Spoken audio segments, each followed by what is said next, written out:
It's Shabbos.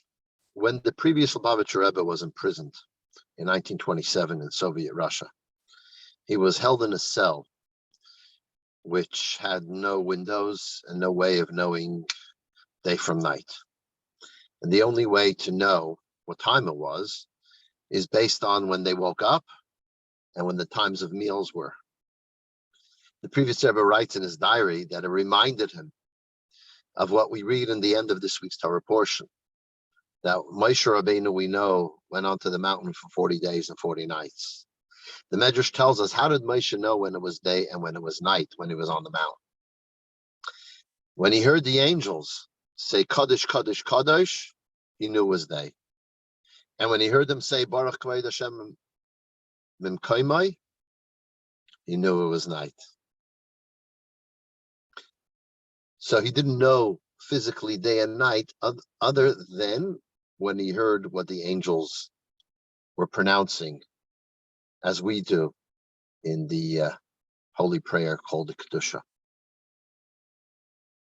The Rebbe writes that there's something fascinating we learn from this. Here he was in prison, in a very dark and dingy, terrible state. And what did it remind him of?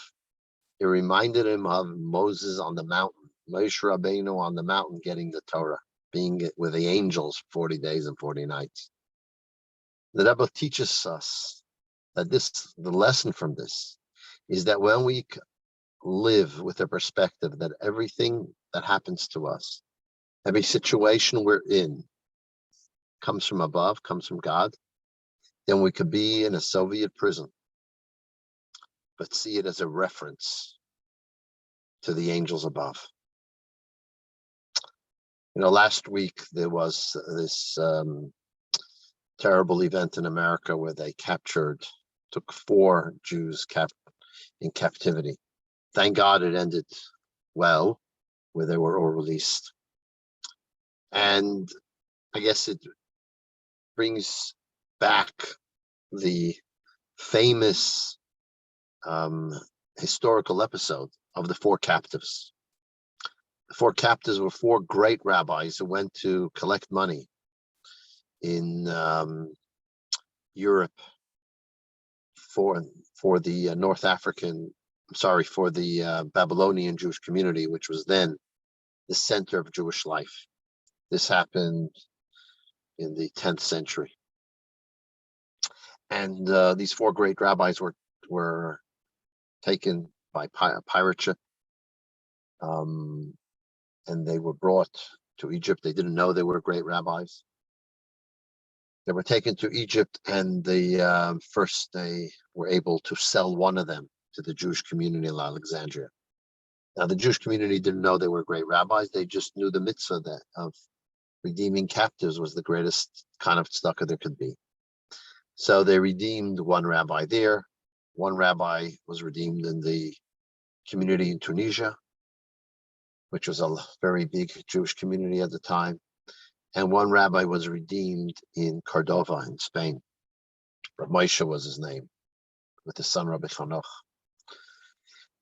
And ultimately, these 4 rabbis, as the community got to know them, they saw how great Torah scholars they were. They remained in these communities, established yeshivas, and became the seed for the flowering of Judaism in those centers. The story is told that actually Rabbi Moshe in Cordova was once at a shir from the Dayan. His name was Rabbi Nosson in Cordova. And the Dayan was explaining a piece of Talmud, and he was mistaken in his explanation. So Rabbi Moshe approaches him after the class and says to him, well, you explained it this way, but I think this is the explanation. When Rabbi Moshe saw the great knowledge, when Rabbi Nosson saw the great knowledge of Rabbi Moshe, he made a meeting with the community, and he says he's stepping down as Dayan because Rabbi Moshe is much greater than him. He should be taken over as the Dayan of the community, which of course he did. And thus began the flowering of Judaism from moving from the center being Babylonia to North Africa and Spain, and further on, Germany and France. So when you hear about 4 captives, it brings this to your attention.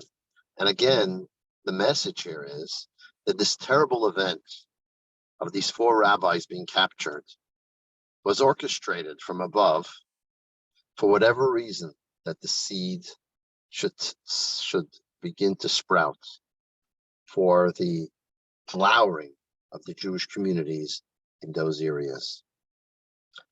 And so the lesson for us is, when we are going through a challenging time, and many are, for various reasons, the markets, the COVID, all kinds of issues that we are constantly dealing with, we always have to have the emunah, the faith, that Hashem is doing it for our good.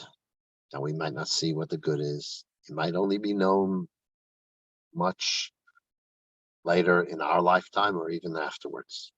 But we know it is for the purpose that our soul came into this world and for our benefit. Good Shabbos.